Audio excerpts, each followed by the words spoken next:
안녕하세요, 비트TV입니다. CNBC와 인터뷰를 한 브래드 갈링하우스. 지금 브래드 갈링하우스는 다보스 포럼, 월드 이코노믹 포럼에 참석 중이죠. 그리고 연설을 하는 걸로 알고 있습니다. 자, 여기서부터는 구독자분들에게만 노출이 되는 영상입니다. 구독, 좋아요 좀 눌러주시고요. 아무나 하진 않겠죠. 충분히 돈의 미래, 화폐의 미래, 어쩌면 제2의 구글이 될 수 있는 XRP 리플을 많은 곳에서 인정하고 있다는 뜻이죠. 그리고 다보스 포럼에 참석하고 있는 브래드 갈링하우스 빵형은 SEC와 사건이 상반기에 종결되기를 희망한다고 이야기를 했습니다. 그리고 충분히 SEC가 그들의 행동이 매우 당혹스럽다, 황당하다 라는 표현을 했고요. 그리고 아시겠지만 더 넓은 암호화 시장 모두에게 중요한 영향을 미친다. 하지만 낙관적이다는 또 표현을 빠지지 않고 했습니다. 어쨌든 판사들이 얼마나 오래 걸리든 시간이 걸린다. 우리는 이 문제가 2023년 확실히 해결될 것이라고 낙관하고 있다. 징글징글하네 그냥. 아유, 이 소송 이야기하는 것도 징글징글하죠. 저도 그런데 여러분들은 어떻겠습니까? 이런 분위기 그대로만 간다면 긍정적일 수도 있겠지만 한편으로는 그 반대를 생각해야 되는 것도 있겠죠. 리플은 사지 마세요. 굳이. 하지만 패소를 하더라도 리플은 또 다른 승리를 할 거라는 제가 이야기를 했죠. 그 또 다른 승리에 관한 이야기는 일단 패소하고 그런 분위기면 제가 언급을 하도록 하겠습니다. 그리고 나는 법과 사실과 관련해서 지금 어디에 있는지에 대해 매우 기분이 좋다. 말은 그냥 거의 승소한 분위기로 이야기를 하죠. 매우 안정적인 이야기를 하고 있지만 어쨌든 브래드 갈링하우스 또한 사업가입니다. 사업가. 매스컴을 어쨌든 잘 이용을 하는 편이고 수많은 사람들에게 아주 좋은 인상을 갖고 있는 그런 비즈니스맨입니다. 하지만 저도 개인 사업을 하는데 겉에서 보는 게 다는 아니겠죠. 어쨌든 암호화폐는 CEO의 도덕성이 가장 크고요. 지금은. 그리고 CEO가 어떤 일을 했었는지 그리고 어떤 생각을 하고 있는지 그것 또한 매우 중요합니다. 제가 이더리움 비탈리 부텔링 그리고 트론의 저스틴 선을 이야기하면서 가장 큰 단점은 그들이 역경 지수가 좀 낮은 것 같다는 표현을 했죠. 충분히 어린 나이에 가질 만큼 가졌다. 그렇기 때문에 작은 스트레스, 작은 역풍에도 그들은 모든 걸 던질 수 있다. 그래서 지금은 암호화폐의 기술력보다는 인문학적, 인간적인 그들의 역경 지수를 살펴보는 것도 꽤 중요하죠. 그리고 거기에 따르는 CEO의 신념, 책임감 이런 것들도 굉장히 중요하겠죠. 신념과 책임감이 없다면 뭔가 인류를 바꾸려는 그리고 전 세계 모든 사람들에게 그들이 갖고 있는 기술을 바탕으로 공헌을 하려는 그런 사명감이 없다면 유지하기 힘든 게 암호화폐 회사입니다. 99%의 암호화폐가 사라진다면 결국 CEO들의 인간성 때문일 겁니다. 더 이상 그들이 하겠다는 일들, 그들의 플랜들, 그곳에 역풍이 분다면 그들은 모든 걸 던지고 그냥 먹튀할 겁니다. 별거 아닌 거 가지고 돈을 꽤 많이 벌었기 때문에. 다시 한번 말씀드리지만 지금 암호화폐 시장은 특별한 사명감을 충분히 가져야 되는 분들이 결국 이 시대를 이끌어가는 인물이 되지 않을까 싶습니다. 그런 면에서 봤을 때 아직까지는 브래드 갈링하우스는 역경 지수도 꽤 높고 지금 소송 비용이 1억 달러가 넘었죠. 어쨌든 사명감, 도덕성 매우 중요합니다. 자, 브래드 갈링하우스는 앞으로 한 자릿수 달 안에 판결이 나올 것으로 예측을 했고 우리는 항상 합의를 원한다고 말했지만 매우 중요한 한 가지가 필요하다. 그것은 XRP가 증권이 아니라는 것을 분명하게 이야기해야 된다. 그런 명확성 없이 합의를 하게 된다면 또 SEC에게 끌려갈 수 있다는 거죠. 언제든지 그들의 밥이 될 수 있다는 겁니다. 그리고 SEC의 게리 겐슬러는 어쨌든 거의 모든 암호화폐를 증권으로 본다고 이야기를 했습니다. 그래서 중요한 거죠. XRP와 SEC의 소송은 그 판결은. 그리고 제가 어제도 살짝 이야기 드렸지만 이더리움 또한 증권으로 간주될 수 있음을 암시했습니다. 겐슬러는 어쨌든 스테이킹 메커니즘 자체를 이자를 지급하는 그 자체를 여러분들 주식 가격이 오르면 주주들에게 배당을 하죠. 게리 겐슬러는 스테이킹 그 자체가 그 메커니즘 자체가 증권 제공으로 간주되어야 한다고 또 이야기를 했습니다. 그 이유는 어쨌든 이더리움 증명 방식을 작업 증명에서 지분 증명으로 바꾸니까 특정 주소 세계로 모든 이더리움들이 들어가고 있다. 이 또한 탈중앙화를 외치는 암호화폐 공간에서 중앙 집중화가 계속적으로 이루어지고 있다. 특정 지갑 주소들의 중앙 집중화, 그들의 권력. 어쨌든 비트코인과 이더리움은 중국에 의해서 떡락과 떡상을 할 수 있다. 그만큼 위험하다. 중국이 비트코인이라면 어쨌든 미국은 XRP를 덥석 집어들여야 되겠죠.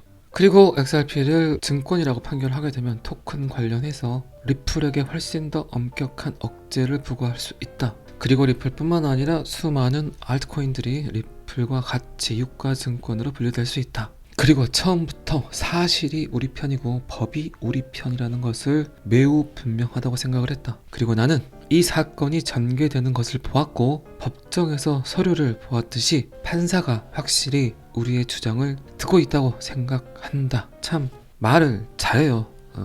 브래드 갈링하우스가. 저는 말을 잘 못하는 편인데 확실히 머리에 든 게 많으면, 그리고 뭐 시장의 상황들을 잘 파악한다면 거기에 맞는 적절한 단어와 표현을 잘 하는 것 같습니다. 그리고 이제 XAC의 행동들은 미국 시민으로서 매우 부끄러운 일이다. 지금 암호화폐를 받아들이고 블록체인 기술을 쓰려는 미래를 예측하는 수많은 국가들이 있는데 미국은 거기에 비하면 너무 고전적인 형태로 꼰대 느낌으로 암호화폐를 바라보고 있다. 빨리 개방해야 된다. 아랍에미레이트, 일본, 싱가포르, 스위스, 영국은 이러한 점에서 매우 긍정적이다. 거의 선구자 역할을 하고 있다. 매일 반복해서 제가 꼭 하나씩 리플 소송에 관련된 이야기를 하지만 XRP와 이더리움이 SEC에 의해서 계속해서 모질이가 된다면 어쨌든 암호화폐 시장은 우울하겠죠. 당분간은 큰 성장을 하지 못할 거라고 예측을 합니다. 자, 이 기사는 여기까지만 보시고요. 뱅크 오브 아메리카, 어떻게 보면 리플의 가장 큰 아군이죠. 꽤 오래 전부터 리플과 SSC를 하고 있는 미국에서 가장 큰 은행 중 하나입니다. 자, 그럼 뱅크 오브 아메리카가 CBDC에 관한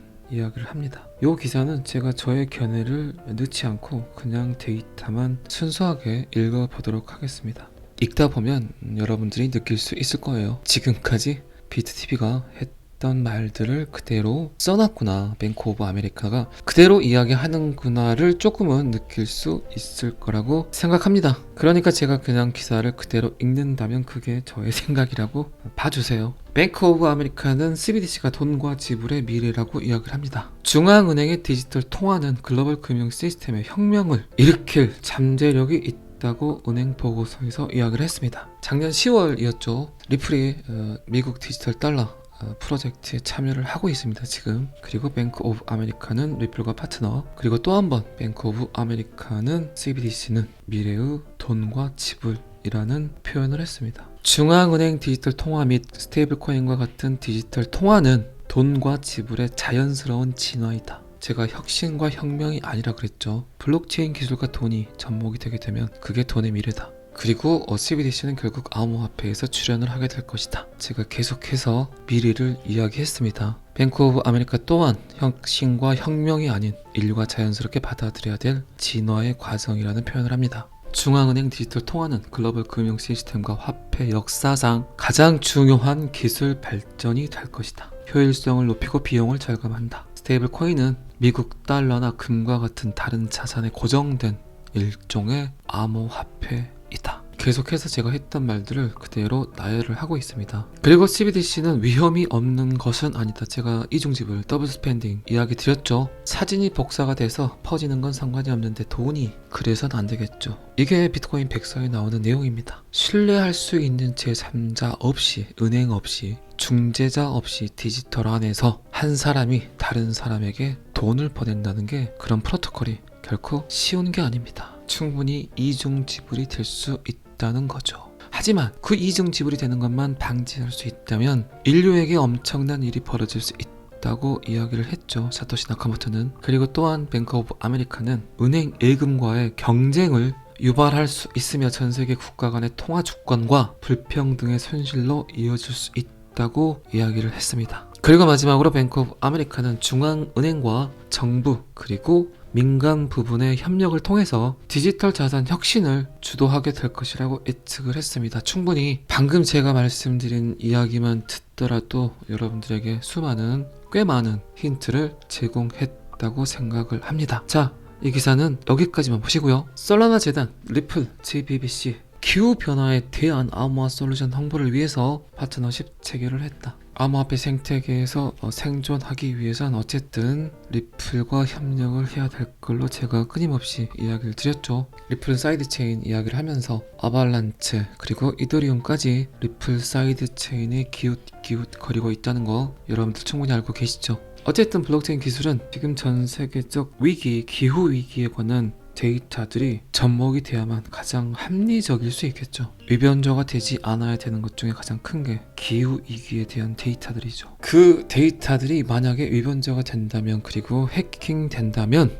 인류에게 재앙이 초래될 수도 있겠죠. 블록체인 기술은 암호화폐의 성장도 가능하겠지만 기존 산업군들의 발전을 위해서 태어난 기술입니다. 그렇기 때문에 좀 대중들이 그리고 정책 입안자들이 색안경을 끼고 볼 필요가 전혀 없다는 거예요. 블록체인 기술 암호화폐는 현 시대의 산업군을 업그레이드를 하는 도구이지 암호화폐를 업그레이드하는 그런 도구가 아닙니다. 그래서 제가 자꾸 방금 전에도 말씀드렸지만 혁신과 혁명이 아니라 이런 문제들 때문에 이런 시대가 도래했기 때문에 어쩔 수 없이 인류가 그 진화 과정 중에 받아들여야 되는 그런 필수 도구입니다. 도구. 그런데 자꾸 이 안에 암호화폐라는 그런 금전적인 이해관계 때문에 블록체인 기술을 잘 모르는 암호화폐를 잘 모르는 대중들이나 정책 입안자들 그리고 심지어 경제인들까지 색안경을 끼고 본다는 거죠. 근데 제가 최근에 느낀 것들은 그런 분들의 생각들이 점점 변하고 있다는 거, 그런 느낌들을 많이 받습니다. 이제는 조금은 비트코인이 뭔지 블록체인이 뭔지